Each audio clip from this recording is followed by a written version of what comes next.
Hello, all my beautiful people out there. Welcome to another episode of Burgess&son Podcast. I am Zay for life, and this is Burgess. We are father and son. Burgess is son, like father and son. How you doing today, Mr. Keith? Wonderful. How are you? I'm good. I'm making it on through. The weeks was feeling like they got longer, and they were.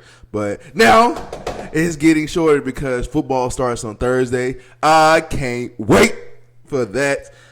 This past week was the last week without football all the way until February. So, it feels so good to have it back. It's our happy time. Happy time. I can't like that first preseason, even though it's the Hall of Fame game, I'm still gonna be tuned in. Everybody's get tuned in for like the first quarter, and then we wait until preseason, then regular season starts, so we're ready. So I can't wait. Football is right around the corner, baby. I can sniff it and I can smell it. Training camp has started. A lot of stuff is going on. First thing we're going to talk about today, even though it's coming to a good standing, this past week has been one crazy week. The famous saying, death coming in threes. So we had three crazy deaths this past week with first Hulk Hogan, WWE superstar legend, wrestling legend, period, in all of it, TNA, WWE. Just a wrestling legend, man. Passed away at the age of 71. Malcom Jamal Warner, loved actor, artist, poet. I think he was young, 50. He's 54. He's the same age as me. Yeah, 54, man. His was a freak accident, though. Yeah. Just drowning. Rest in peace to him, too. And then finally, Prince of Darkness, Ozzy Osbourne. Great Ozzy Osbourne. Definitely well loved in the music industry. Surprisingly, kind of in the black community too. We don't hate Ozzy. We love Ozzy. No. Man, rest in peace to all of them. Definitely, I say because I love music. Ozzy was like I can't believe Ozzy, but he was older and he was fighting some stuff. So I get the older you get and all that. Malcolm Jamal Warner was really a shocker because that was just like I said, it was a freak accident. But one I kind of was just like, damn, was Hulk Hogan. Even though I know everybody has their differences with Hulk Hogan now. But don't forget that we did grow up on Hulk Hogan. Like, Hulk Hogan was a big part of entertainment. Not just wrestling, but entertainment. He made wrestling look fun and look cool. And now, I say it, without Hulk Hogan, WWE isn't what WWE is without him. So, man, what's your take on these deaths that's happening, man? Well, of course, all three are tragic. It's never a cool thing when somebody dies. Yeah. Unfortunately, it is part of life. It's going to happen to all of us. One day, you're going to have to bury me. That's just the way it goes. Yeah. But a lot of times, death kind of makes you take a look at yourself and your own life and, kind of makes you reevaluate some things. It's also a time when people reflect on, somebody's accomplishments and or shortcomings, as it may be, in where it comes in with Hulk Hogan. Yeah.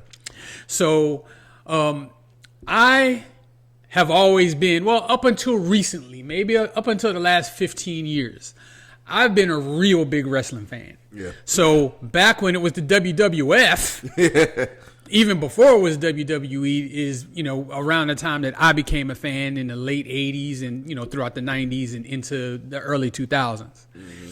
And Hulk Hogan was just a megastar. Megastar.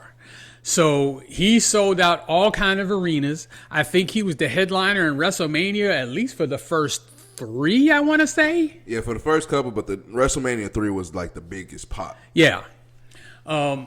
So he had he definitely had his day. Mm-hmm. Now, what's controversial about him is, some of the things that he's done in his private life that have come to light, like the racist comments, the steroid use, some of the other things that, I guess have people very critical of him.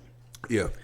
And there are people, it's kind of polarizing because people are saying, well, you shouldn't, now's not the time. And I mean, I say this, your legacy is your legacy. Yeah. Whatever it is you built, whatever it is you did in your lifetime is what people are going to remember. Yeah. And a lot of people are going to remember that Hogan, although wildly successful, was not a very nice person. Yeah. And there's a lot of evidence of that. Obviously, we didn't know him personally, so we don't really know, but we know what we saw and we know what we heard. Yep. And I would be remiss to say that I don't have a reaction to that. However, I do understand his family's sensitivity to it. Yeah. You know, with him just passing and them, you know, hearing this criticism. But there's two things that I will say about Hulk Hogan.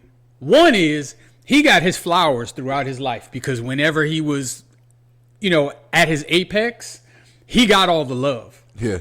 And in this last WrestleMania or whatever public appearance he made on WWE where he got booed out the arena. Yeah, that was the first Raw on Netflix. Yeah, he caught that too. So two things can be true. He can be a megastar who revolutionized the sport, and he could be a not nice guy. And we can acknowledge both of those things without necessarily being nasty because both of them, at least I believe, are true. Yeah. What do you think?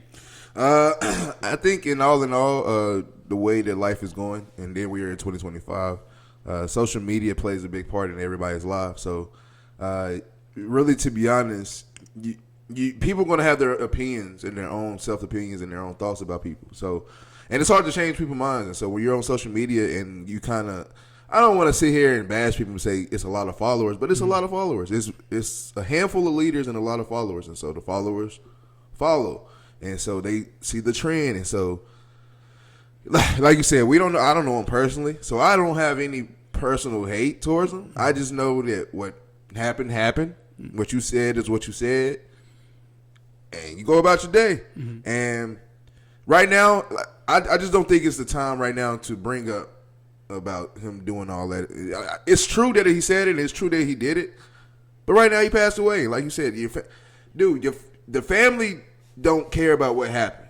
They know that his daughter knows her dad just passed away. Mm-hmm. If he was married, wife just know my husband passed away. You know, grandkids, pop is gone. You know what I'm saying? So they don't care about the outside noise, but they care about their person who just passed away. And so like you can't escape social media too. So you see this all the time, and then you might see all the hate, and it's gonna be a whole thing of really just BS right now. And so I say I don't talk shit or bash because everybody else is doing it already, and I ain't trying to be to be a part of that. And so I get it why people are upset and trying to say, oh, you shouldn't say rest in peace and this and that, but man, just let him live. Or let him be dead. Yeah, I mean, literally let him rest in peace. I think people are, this is still America, so people have the right to their opinion, whatever it is. Yep.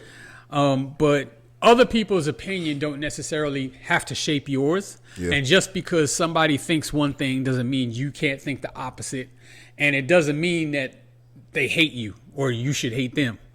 And I think this type of thing is kind of at the root of, how everything seems to be so polarizing nowadays, and it really doesn't have to be. Yeah, for sure. Rest in peace to Hulk Hogan. Rest in peace to Malcolm Jamal Warner, and rest in peace to Ozzy Osbourne. All y'all will be missed. Prayers up to each and one of their families. Keep fighting and keep pushing. I know this is a hard time to live in right now, but we're going to make it through. Moving on. Of course, the NFL Hall of Fame is upon us, but we will talk about that next episode. This episode, we will talk about the MLB Hall of Fame inductions. Mr. Keith, do you know the inductions of the Hall of Fame of MLB? Yeah, I think Ichiro Suzuki, outfielder, played mostly with the Mariners. Yes. I actually seen him in person. Well, I've seen him play in person. Okay.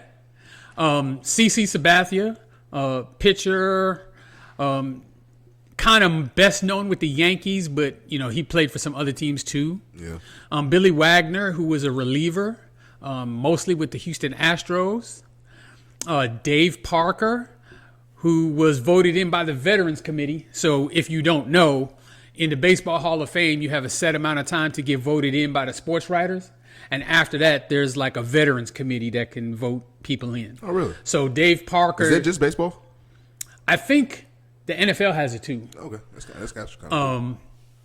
But Dave Parker did not get in on the sports writers' votes. But he did get in on the veterans committee. And to me, it was a long time coming. We'll get into that a little bit more. And then the last one is Richie Allen, who was a player in the 60s and 70s. He played for, if I remember right, the Phillies and the White Sox, and he was really good. Yeah. Obviously, you're going into the Hall of Fame. I guess that goes without saying. But, you know, Richie Allen has passed away. He's long passed away. And Dave Parker, unfortunately, he recently passed away. Oh, damn. So he was alive when it was announced that he was elected to the Hall of Fame, but he passed away, 2 weeks, maybe a month ago? Like, it's really recently. Damn. So he did not quite make the induction, but he knew that he was going to the Hall of Fame. So his family can, you know, take solace in that because he did have to wait a mighty long time. To me, the biggest story about the Hall of Fame, and I think this could be an argument for, you know, any Hall of Fame. What can a player do 30 years after they're retired to make the Hall of Fame that you couldn't determine in year one that they were a Hall of Famer? Yeah, I guess people finally decided to study some film. I don't think that's it. There's always backstories to it, and I'm gonna explain why I think that was the way with Dave Parker and Richie Allen.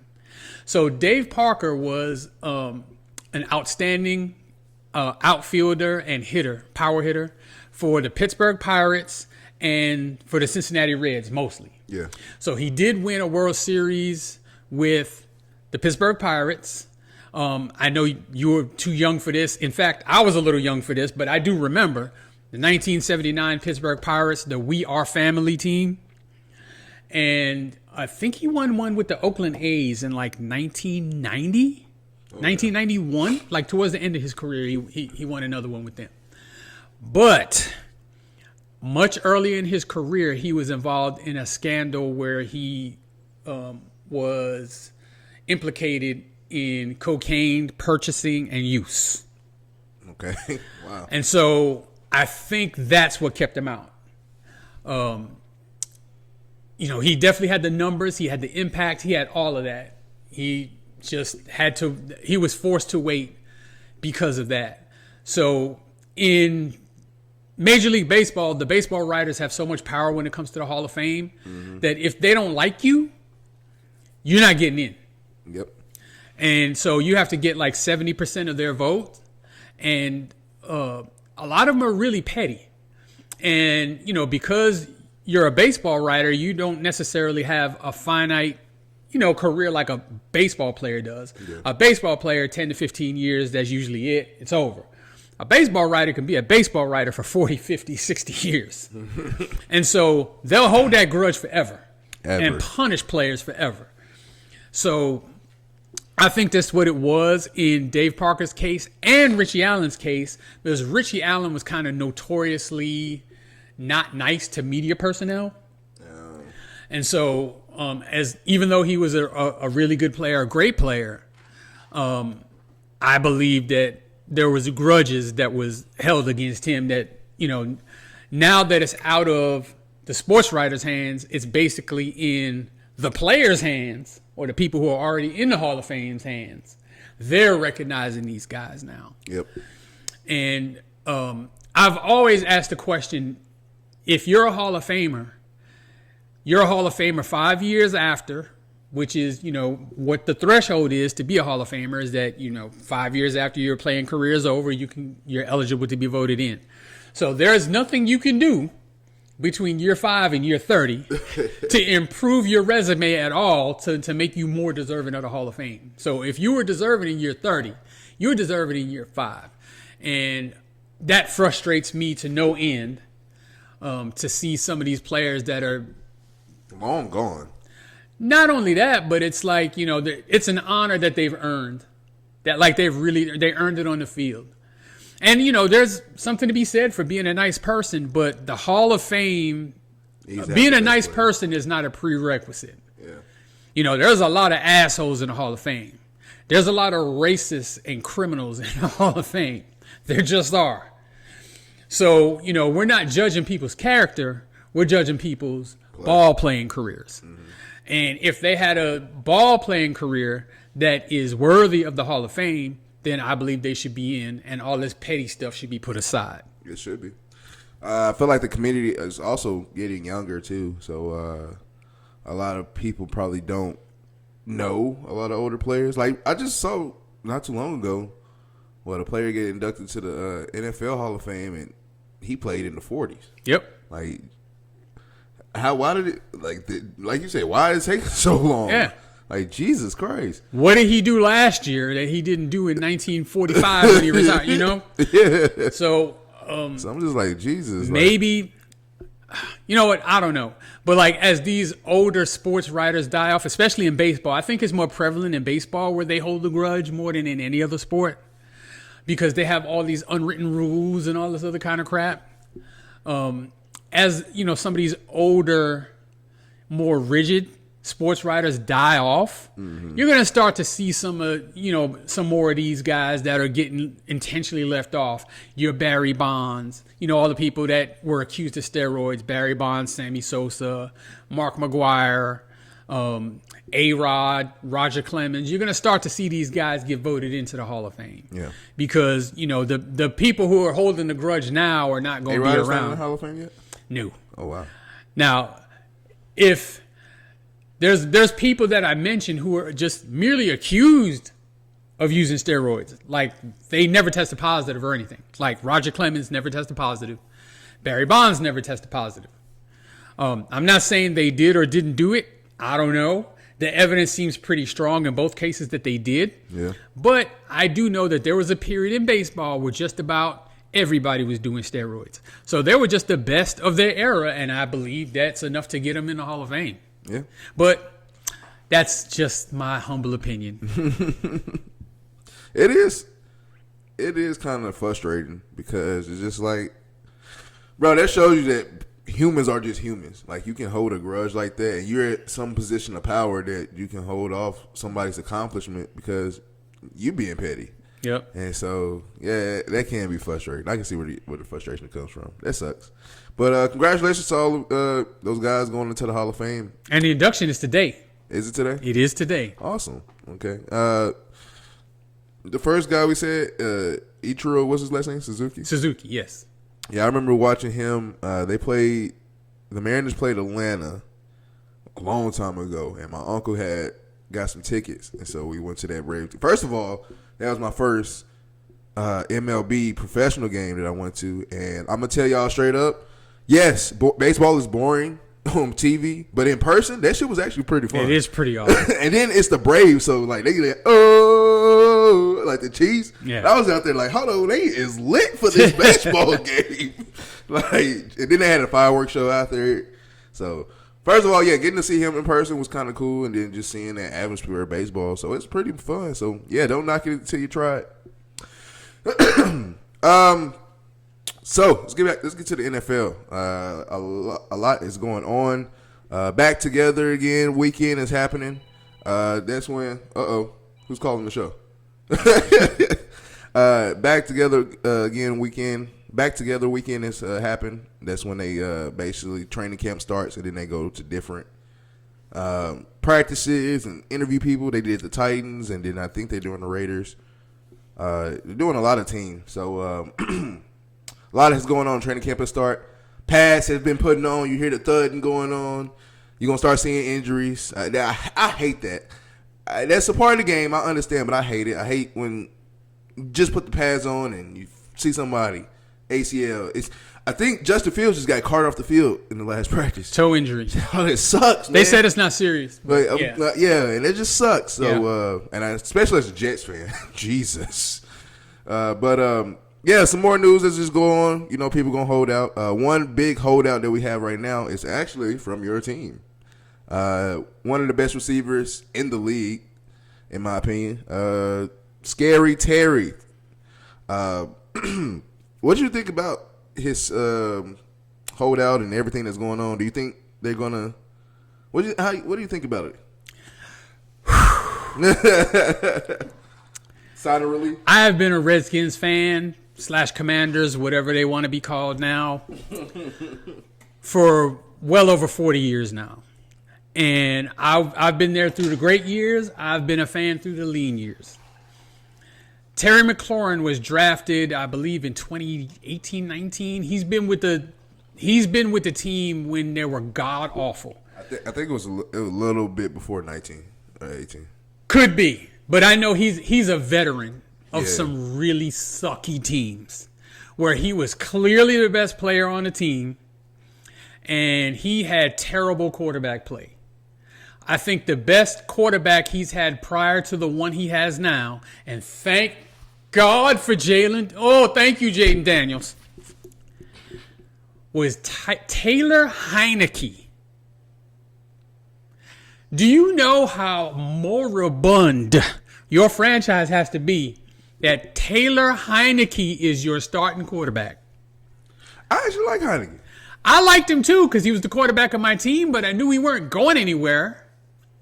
I just like the fact that he kind of stepped up when he needed to. He did, but he was still bad. He just wasn't talented enough to get it over the top. So it's nothing personal against him. It's more against the organization for not being able to identify and bring in the proper leadership and talent. But anyway, back to McLaurin.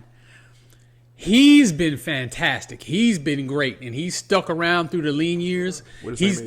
He's never threatened to leave anything like that. He did get one free agent contract, which he's in the last year of now, which is why he's holding out because he wants a new deal. And at his age, I think he's 28 or 29. We're the same age. He's 30. He's 30? He's 29. He'd be 30 in September.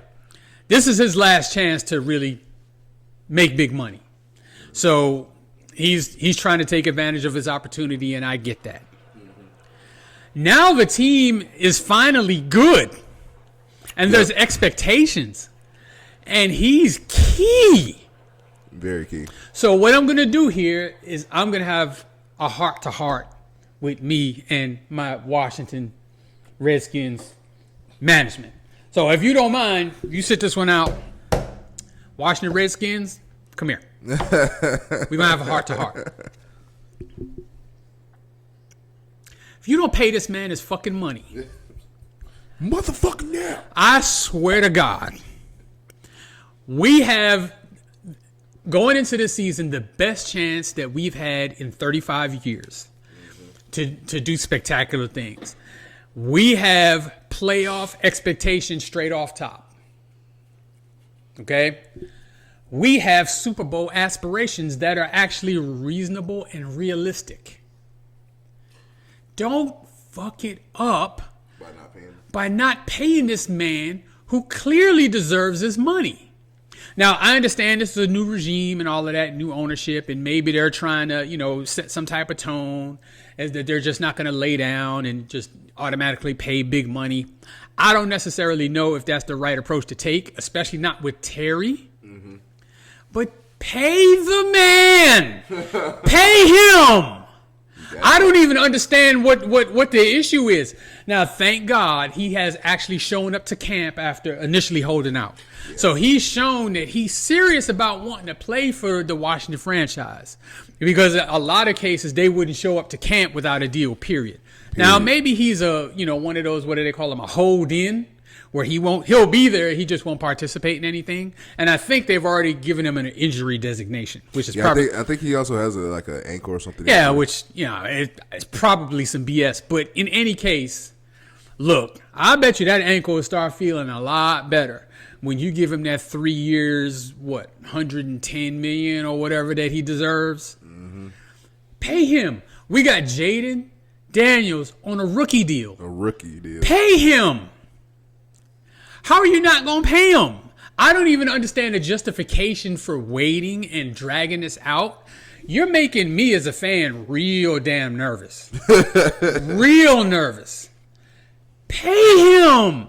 He's like the key to our offense. Other than Jaden Daniels, he's clearly the second best player on the offense. Clearly. And second to Jaden Daniels, he's like the favorite player in the franchise. You cannot trade him, even though I think that's off the table. The organization has already come out and said that they're not trading. I would hope not. I sure the hell hope not. Pay him. The man is 29 years old. He's in his prime. There's no question to me he's got 3 great years left. And then you still have 3 great years left of Jaden on a rookie deal. And then you get the 5th-year option on Jaden Daniels too. Pay him! And then on top of it, I just want to see Terry McLaurin and Deebo Samuel play together. I just know that's going to be nasty. Pay him. Hey, you better pay him. Do what he says. Or I'm going to build to ass. Just pay him. Dude, I understand that. I don't even got to explain my situation. I got one person that we didn't clearly want to pay and keep on our roster. One receiver we had, who actually he was in the 2019 draft. So the same draft, we had a receiver that we didn't want to pay, and you see what happened with that. You better. Hey, I'll say this for somebody who, and they were in the same draft in 2019. For somebody who seen a great receiver just slip through our fingers, you don't want that to happen to y'all. No. You do not want that to happen. You saw what happened after that happened. Who's our number one receiver? If this goes into the season, who's our number one receiver? Literally just Deebo. And is he a number one receiver? I don't think he is anymore. He's a complimentary receiver at this point. But a compliment to Terry McLaurin. Hey, him. Bam! What, Zach Ertz is your best one now? Hey, you never know what's going to happen. We still got time in the draft itself. So you mean the preseason? Oh yeah, preseason. Oh, okay. The whole season itself, the off season, and so we still got whole of July, all the rest of July, then all of August. So you got time. We'll see what happens. We don't know. All right, you already know what time it is. Time for the best segment in the world, soon to be known to the world as the best segment in the world. Way Back Wonders. If you are new here, Way Back Wonders is when the OG tells the young buck stories about past athletes that I just didn't hear of, didn't know of, or I was too young to understand. But now I am old enough and I understand. All right, who's our Way Back Wonder for today? Today's Way Back Wonder is one of my favorite players ever. And, of course, I am biased because I am a Knicks fan. And I just so happen to be wearing his jersey, which was a gift from my son for Father's Day. So thank you so much. I appreciate it. Welcome. Patrick Ewing, the center out of Georgetown that was selected first overall in the first ever NBA draft lottery. So let's get into Patrick Ewing. So one of the first things that people will remember about Patrick Ewing now that his career is over is that he never won a championship. So I'm going to address that first. That wasn't his fault. He was a great player. He played great his whole career. He actually exceeded expectations, and I don't want to hear Patrick Ewing slander ever. But he started at Georgetown, where he was a 4-year starter back in, the early to mid 80s, when college players actually stayed in college for 4 years before they came to the NBA. Yep. He had one of the best college careers anybody's ever had. He went to 3 Final Fours. Yeah. He went to 3 championship games and did win 1 national championship. Yeah. And that national championship came against the Houston Cougars, led by Akeem Olajuwon and Clyde Drexler. Damn. They both played together. Yep. They were on the same team at the same time. But they lost to Ewing's Hoyas. After his senior season, he left college and was like a slam dunk number 1 overall pick, projected to be an all-time great, perennial all-star, Hall of Fame type player. And the year he came out was the very first draft lottery. So there is a conspiracy going around at the NBA who was, kind of struggling at the time. Michael Jordan was a rookie. Magic Johnson, Larry Bird had started to revitalize the league, but they were still very young players. Yeah. The league itself wasn't very, very successful. So the biggest incoming star was Patrick Ewing. So they wanted the theory is that they wanted to make sure that Patrick Ewing went to New York. So apparently there was some trickery with the envelopes or the ping pong balls or whatever it was, and they rigged it so that the Knicks would get Patrick Ewing. I know that's never been proven, and I don't know. I wouldn't put it past the NBA, but he went to the Knicks. I say, as long as this is the Knicks. Yeah.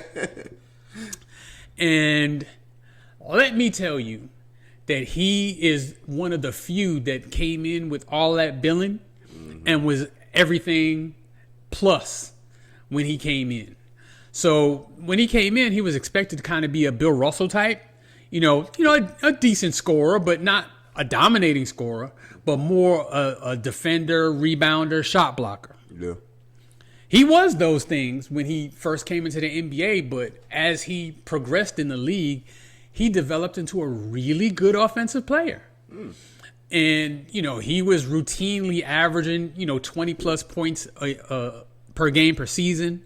I think his best season, he averaged like 28 points a game. All defensive teams. The guy had accolades. He was an all-star at least 10 times, probably more than that. He had the very unfortunate, or the misfortune of playing during an era with Michael Jordan, and Hakeem Olajuwon, and David Robinson, and Reggie Miller. See, I'm going to dispel that Reggie Miller shit too. So everybody wants to talk about this. The Knicks won that series. Let's just remember that. And I think during all those years with the Knicks and Pacers playing each other in the in the playoffs, the Knicks only lost to the Pacers one time during that when Patrick Ewing was playing. Mm-hmm. So let's dispel that. Now, of course, the last 2 years, well, that's something different, but Patrick Ewing wasn't playing. So let's dispel the Reggie Miller thing. It's a big deal because of that. But nah, they actually lost that series. I love how just the whole state of New York has generational hate for Reggie Miller, dog. I don't hate him. I just hate the narrative that like he's this big Knick killer. He is not. He's not. He's a great player. And, the Pacers did put the Knicks out, I believe, 1 year while Patrick Ewing was playing. But we beat them way more than they beat us. Anywho, he never did win a championship. He did get to 2 finals. The first finals was against the Rockets that went 7 games with Olajuwon. Is that that's the one when the Rockets won 2 in the mid-'90s, right? Right, that was the first one. Okay. That was the first one they won. And so we took them to 7 games. Game 7 was in Houston. Patrick Ewing didn't play especially great in that series. He was outplayed by Olajuwon. Hence, the Rockets won. But, and then the second time the Knicks made the finals while he was there was in 1999. But he got hurt. And he didn't play in the finals. And we played the Spurs when Tim Duncan was a rookie. Damn. And they beat us in 5 games. But Patrick Ewing didn't play? Patrick Ewing did not play. In fact, he didn't play I don't think he played in any of the playoffs. And we still made the finals without him. Damn. So, if we would have had him, that series with San Antonio, I can't remember exactly. He was hurt where he couldn't play. That's all I know. I can say that they really, if it's not ACL, NCL, Achilles, it's like, back then, like bad ankle injuries, like we didn't have the medicine that we had now. Yeah, well, I don't remember exactly what the specific injury was, but he could not play. Yeah. And it was really his last year of really being relevant. He never really was, kind of the dominant player after that.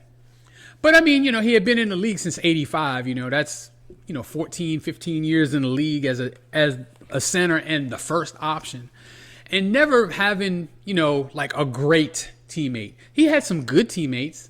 Some of my favorite players, Charles Oakley, Anthony Mason, Mark Jackson, Rod Strickland, were some of his teammates, but he didn't have like another Hall of Famer playing with him. I thought everybody loved John Starks. I like him too, man, but I can't forgive him for that Game 7 in Houston, man. Even though I blame Pat Riley more than I blame John Starks, but still. Like I said, he had good teammates, but never great. And he through no fault of his own, he couldn't get over the hump. But he was absolutely great player. He carried New York, to prominence because before he got there, they sucked. And after he left, they sucked some more. So, they didn't get good again until recently. And Patrick Ewing is older than me. Yeah. So, even before recent, the best y'all ever was when Melo got there. Well, yeah, when Melo got there, we were decent, but we never even got past the second round. That's what I'm saying. Like, that was Jesus. But he was on the 1992 Dream Team. Yeah. He was one of the two centers, him and David Robinson. So, considered the best team, the best sports team. Okay, the best team that's ever assembled. 1992 Dream Team. Patrick Ewing was on that team. And deservedly so. It wasn't really a debate. He should have been on the team. He was. I know somebody else that should have been on the team, but that's another day. You talking about Isaiah Thomas? Yeah. You got to ask number 23 about that one. But anyway, New York has a lot of respect for Patrick Ewing and, the great things that he did throughout his career. He pretty much put the Knicks on his back for like 15 years and brought us back to prominence. Underrated scorer, but just tough. And, a really good leader, too. I don't know what else to say about Patrick Ewing. He's just one of my favorites, just as a Knicks fan, especially if you're somewhere around my age, you know how important he was to the Knicks during that time. Mm-hmm. And, we were absolutely irrelevant without him for the most part. But great player. Mm-hmm. Yeah. That was a good one. Always good with the way back wonders. Like y'all already know I do. I always ask questions at the end. Patrick Ewing, number one pick, 1985, right? Mm-hmm. You say he was a slam dunk of a number one pick. Mm-hmm. I just want to know, like, who do you kind of remember who else was coming out in that class? Dude, I knew you were going to ask me that. And you know what? No, I don't. I mean, because I was a Knicks fan. I was 14 years old at the time. All I knew was we was getting Patrick Ewing. So I knew we weren't picking anybody else. So it wasn't a thing for me to even try to be, who should we take? Should we take this person or should we take this person? We knew we was taking Patrick Ewing. So you would actually have to look that up. I actually do not know who else came out with him. Do you also think that when he won, or when the Rockets won, that what's the name? When they won the finals against the Knicks, do you think? Cause I don't think Akeem Olajuwon talks trash, but you think he kind of said something about it? Because it's kind of a revenge game. Oh, he was giving it to him. I'm sure. I feel like that's a revenge game. Like you won in college, but guess what? I got this, mother. Yeah. And the teams were actually evenly matched, so it wasn't where. I don't exactly remember who was the favorite. And, that's how evenly matched they were. Like, I don't think there was necessarily a clear favorite. But Olajuwon kind of outplayed him, and that was kind of the difference in that series. But, I mean, Olajuwon was a machine. I think all time he's remembered as a better player than Patrick Ewing. Yeah. But, I mean, still, Patrick Ewing was great. That draft class was pretty decent. You got Patrick Ewing, Chris Mullin, okay, Charles Oakley, okay, Karl Malone, and Oakley ended up being his teammate. Yeah, Karl Malone, Joe Dumars, and AC Green. Yep. Dude, that was actually pretty stacked draft. They made the right choice. Yeah. No, they did. Yeah. For sure. But it was just, I didn't. That's what's so funny when I go back and look at like drafts like that, NFL or NBA. I be like, damn, I didn't know this person was in it. This person was in it. Damn. And it'd be so crazy. So, but yeah, man, that was a good one. Patrick Ewing is one of the best, but definitely best big man that I feel like if he had rings, he would get more respect. Yeah. And that sucks because it's a lot of centers out there that probably has rings that probably people think about faster than Patrick Ewing, but it's unfair, man. A dude that was defensively gifted, not only defensively, offensively gifted, and he played in the era to where it was inside out play. You go to the inside first, and then if nothing, all else fails, then go to the outside. But somebody dominating the inside easily with his offensive game, nasty. So I definitely give him his flowers all the time. He's kind of one of those players I say that's kind of like Charles Barkley, like super great Hall of Famer. It's just because you don't have a ring, that's when people try to disrespect, and that's trash. Yeah, he can't tell jokes like Charles Barkley. So like, he kind of gets forgotten a little bit, but New York knows who he is. Oh yeah, of course. Was he ever up for MVP? I think there was one year like he might have finished like maybe third in the MVP voting. But I mean, dude, Jordan had that on lock during that time. I mean, you got to remember he was playing with Prime Bird, Prime Magic, Prime Jordan. Yeah. And then at the tail end or towards the end, Prime David Robinson, young Tim Duncan. Like, dude, he had competition like for real. Yeah, I know that sucks. Like you come in a year or two after Michael Jordan. I think it was 1 year after. Dude, like you already got to live through that, and well, of course, at that time we didn't realize what Michael Jordan was. Yeah. So like Michael Jordan, like I would say 87, 88. Like as a rookie, we knew he was really good, but like nobody ever thought that like he was going to be able to like win championships. They just thought he was like a stat patter type of guy. That's why I hate when I hear a lot of people talk about it. Like, oh, I knew in North Carolina he was just like, no, y'all. No, the people had no clue that he was going to be as great as he was. Anybody who says that, they just lying. Michael Jordan didn't know Michael Jordan was going to be that great. Maybe the Knicks should have rigged that draft too. They can get Patrick Ewing and Michael Jordan on the same team. Imagine that. Imagine that. Oh my God. Well, it happened on the Dream Team.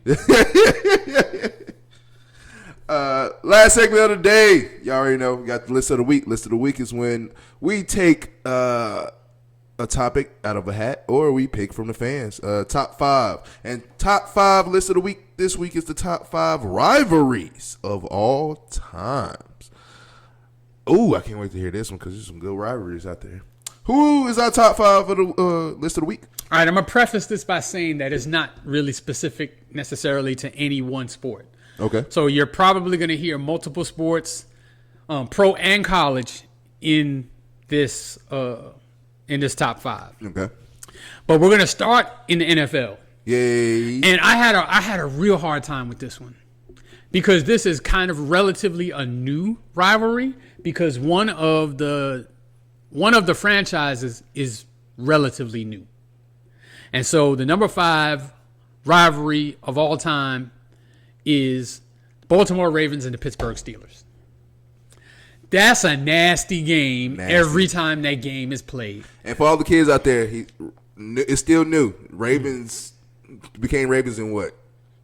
Late 80s? Yeah. Maybe early 90s? Something like that? Yeah, so like... They used to be the Cleveland Browns, just to enlighten some of y'all. Exactly. They were the Cleveland Browns. They snuck out of Cleveland and moved to Baltimore. The NFL said, hey, you cannot use the Browns' name, so they became the Ravens. Yep, and so I know they've been, to a lot of kids, they've been around a long time. Really, to be honest, it's a lot of people's lifespan. Yep. But still, like, it's still new. But yeah. That game is like the most physical game of the year every year. They hate each other.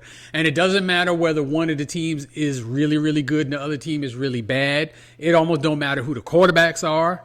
they are playing to kill each other in that game. And I'm talking about, dude, that's really one rivalry game that I would literally, if the Titans are not playing, I'm watching that game. Yeah, I watch that game every chance I get to. Because you going to see some old school hard hitting football. You're going to see some shit. Yeah, there's not going to be a whole lot of, toe tapping and, tiptoeing around the quarterback.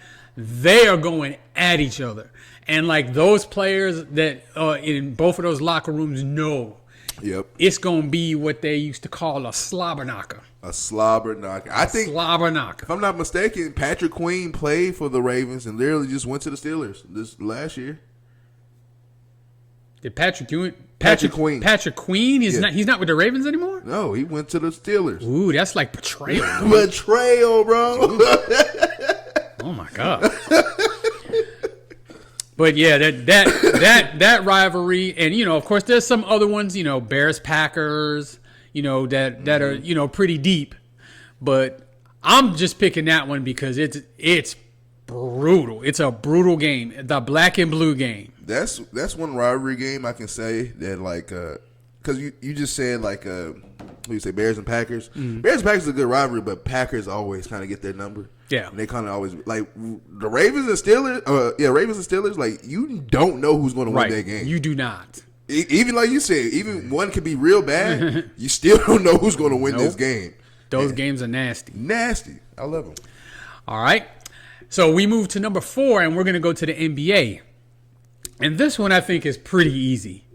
The number 4 rivalry of all time is the Los Angeles Lakers and the Boston Celtics. Jesus Christ. So this goes back into the 60s when the Celtics and the Lakers would meet in the finals like every year. Every year, bro. And then it resurfaced again in the 80s when Magic Johnson's Lakers and Larry Bird's Celtics played a bunch of times. Mm-hmm. Like one of them was in the finals every year for like 9 straight years, something like that. Basically. Yeah, I mean, and then it rekindled itself again with Kobe and Powell versus the Celtics big three. That was the late 2000s. Yeah, where they played twice in a row with each team winning one.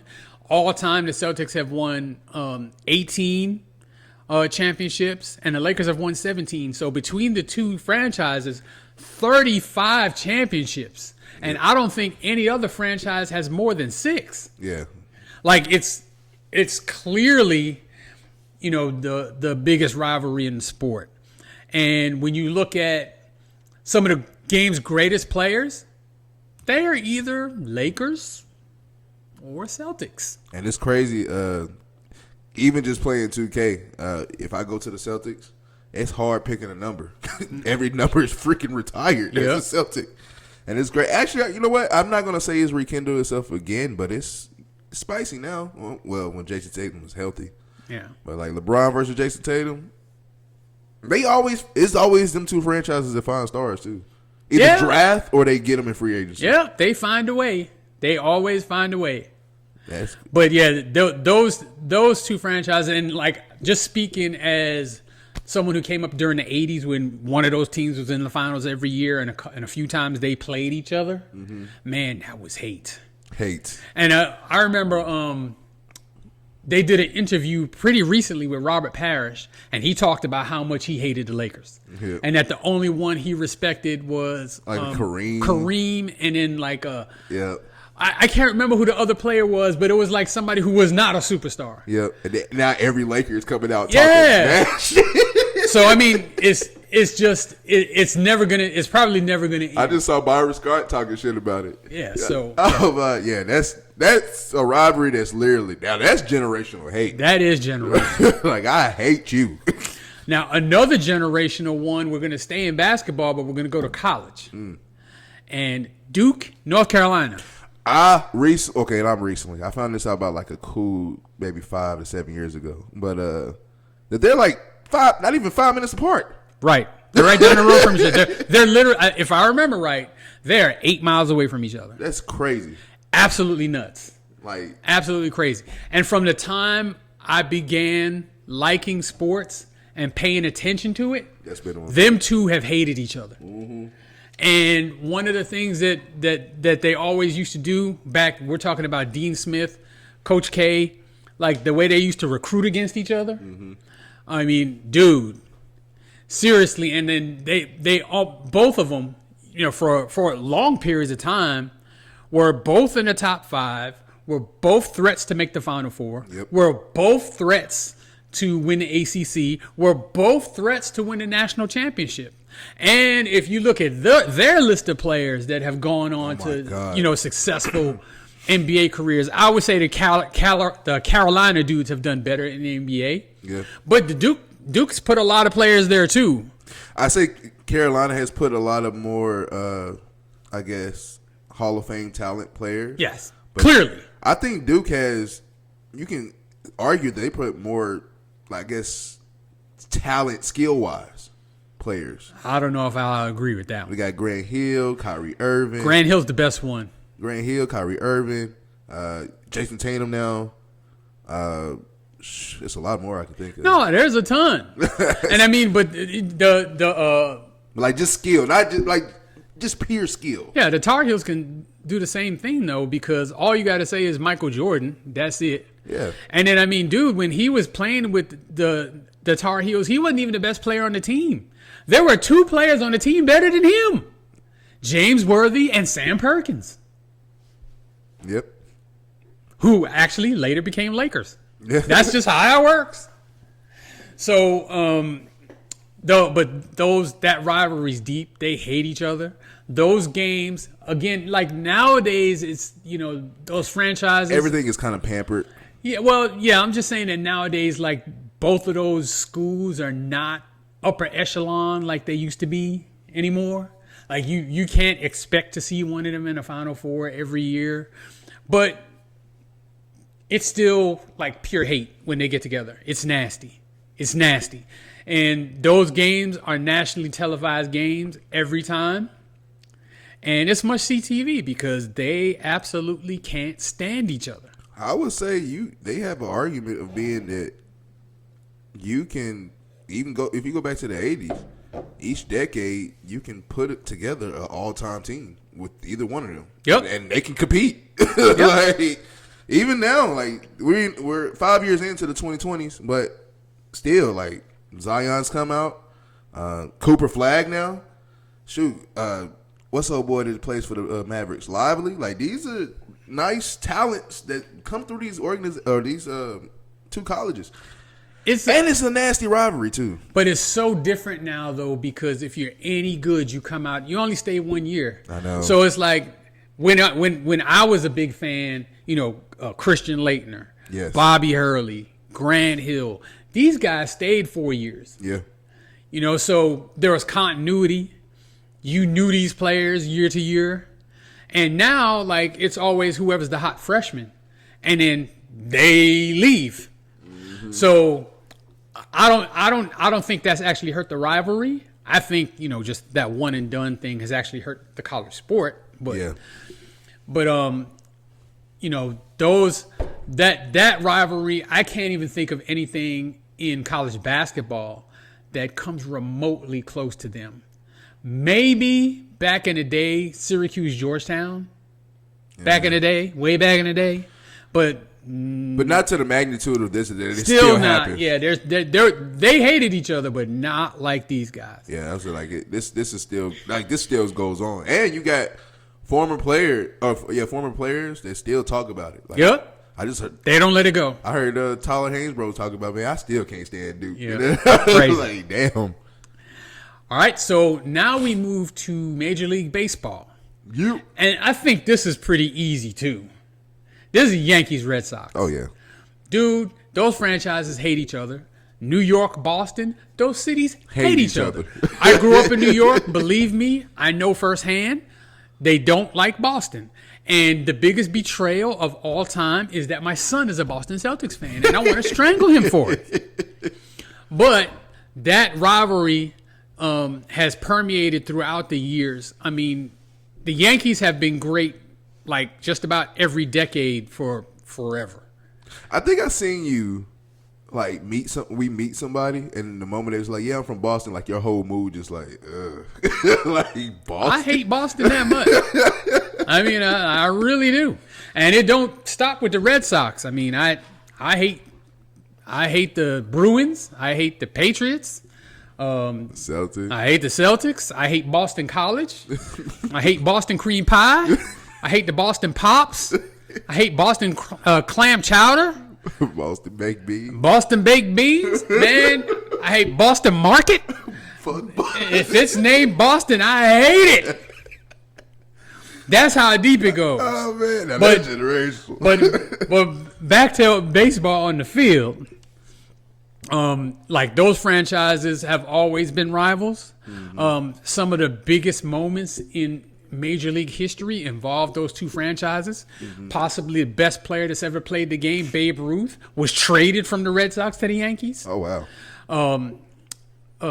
Then there was the Bucky Dent game where the Yankees and Red Sox finished tied for the American League East title, had to play an extra game. Oh, wow. To settle it. And the Yankees beat them with a home run from a shortstop who doesn't hit home runs. Wow.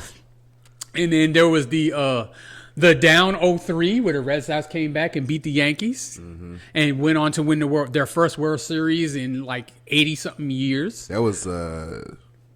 what year was that? 04, 03, something like that. Even before that, there was the Aaron Boone game where they played in the playoffs, and it was tied. I think it was Game 7, extra innings.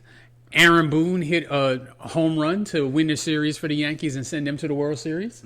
So, like, there's a lot of animosity between the cities in general, but those teams in particular.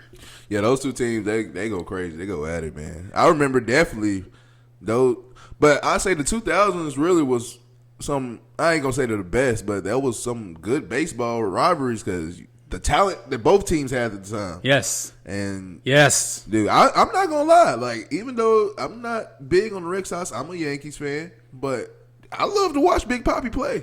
Papi was good. No, the Red Sox, they keep good players. Yeah. And their front office is really good, and they've always kind of been on the cutting edge of, scouting and, bringing up good young players, identifying young talent, even if they have to trade for it. Yeah. So I give them their credit. And if you're talking about World Series championships, I think they have won 4 before the Yankees have won 1. I think the Yankees last won 1 in 2009. Yeah, around that time. And the Red Sox I think have won 3 since then. Yeah, we was in the World Series last year. Didn't go well. No. And yeah, to you people out there, yes, it's 2025. You can stone me all you want to. I am a Yankees fan and I am a Celtics fan. Okay, so leave me alone. Just leave me alone. I have not been able to wrap my hands around his throat hard enough to keep him from being a Celtics fan. This is my biggest regret in life. But anyway, we will move on to the number 1 biggest rivalry of all time. And we are going to college football for this one. Ooh, we got a college basketball and a college football.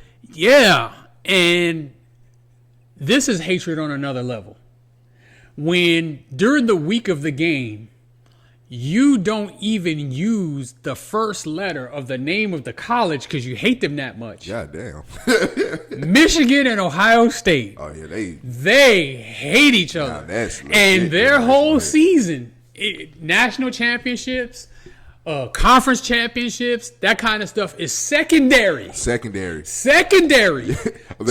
that game. Michigan, Ohio State is the national championship. That's it. That is the national championship. If you don't win that game, you get fired. They want your head. Do you remember that Ohio State, just last year, they're the reigning national championships.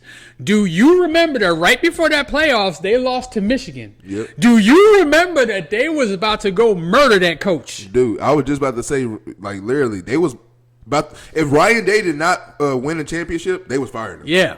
Because I think it was 0-3 against Michigan. Something like that. Those are the last 3 years in a row. Something like that. Like, you can't have it.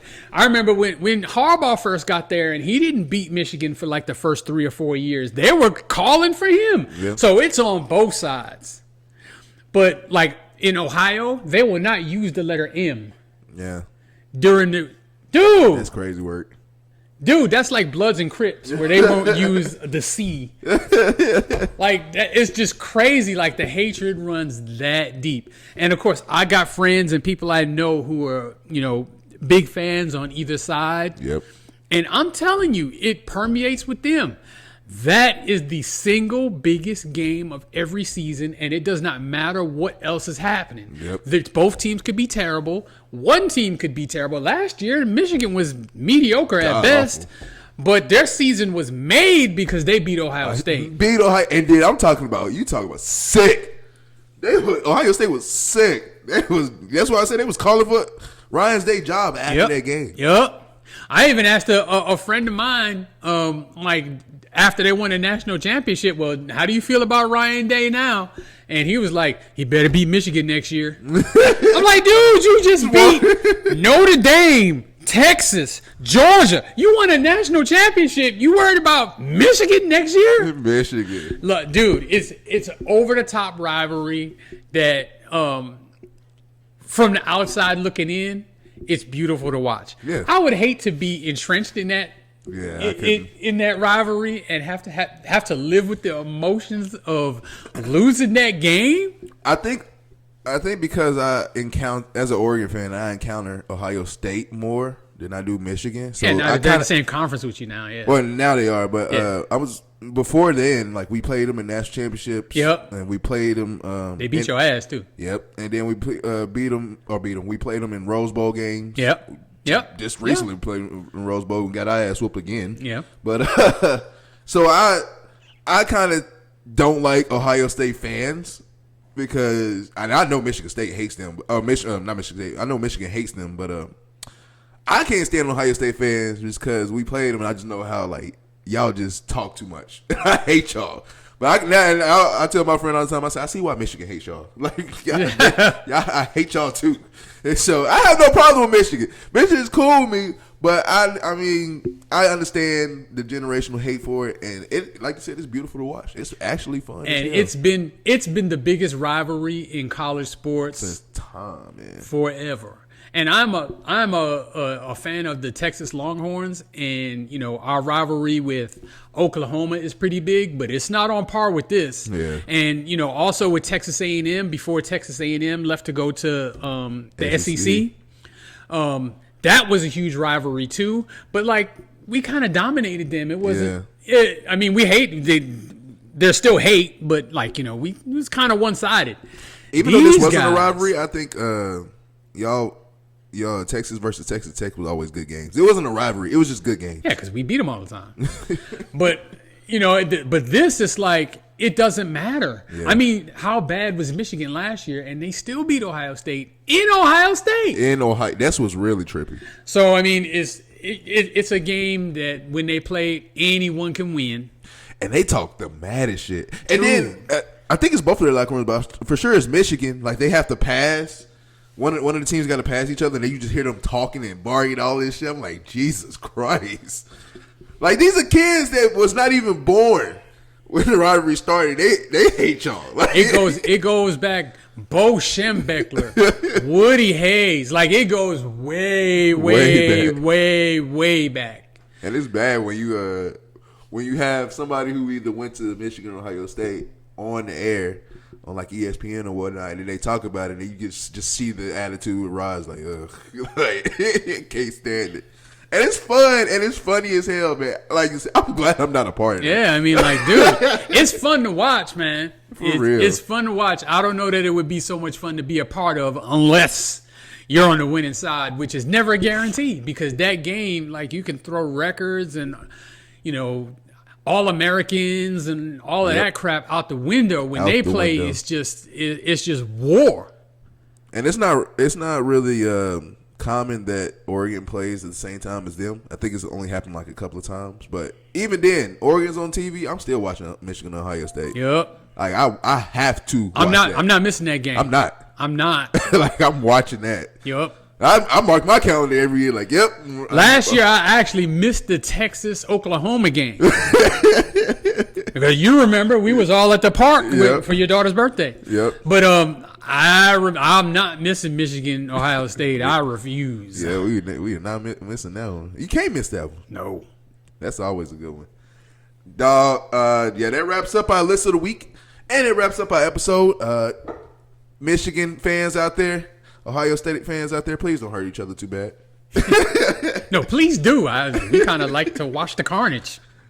Speaking of those, we actually are close. We're not even a month. I think the end of this month, or end of August. So a month. August 30th is when I know we play. Texas plays Ohio State. We play Ohio State. We play Ohio State. We played Michigan last year. Yeah, that's right. Went up there, tapped them on the ass. Play one Ohio time. State first game At Ohio State. Damn. Just like out the gate like that? Straight out the gate. We ain't scared. So they Ohio State did play Texas, right? In the playoffs last year. Yes. Okay. Making sure that they did beat us, yes. Okay. It was in the semifinal. Okay. Yeah. So this was probably a get back game. Dude, Texas. So I got college football 26. And Texas is the absolute favorite. Any mode that I play, Texas is number one. And Texas is like my I think the poll in real life has us number one. Yeah, I do. They are the highly favored right now. Arch Manning is probably like they got him going crazy. Heisman winner, everything. So a lot of expectations for Texas. I think y'all got a top running back, if I'm not mistaken, too. We always have talent. Even when we were bad, we had really good talent. Our coaches just couldn't put it together. Yeah. So y'all, hey, hook 'em. That's all I gotta say. I think y'all have a good chance this year. Yeah, I think so. It'll be interesting. I'm just excited for football overall. Period. I want to be back on my couch on Saturdays and Sundays. Yep. Except for when your daughter's cheerleading. Yep. Yeah, we got to go support. Well, a good thing about her cheering in the younger age is they start super early. So yeah, but I got to get up. And that messes with College Game Day. I like to watch that too. Oh yeah, man, I do love watching College Game Day. Well, no more Lee Corso, but hey, that man did it for a long time. Yes, he did. He's up there. All right, thank you guys for tuning in. Tune in next week. Actually, in a few days, on Thursday, we will be here live on Facebook and Instagram. I'll say, or Facebook and YouTube, one of the two. We'll pick. But we'll be live for the Hall of Fame game for that first quarter. We will do our episode and we will talk about stuff. And hopefully to see y'all there. All right, till next time, I'm Zay for Life and this is Burgess. We are out.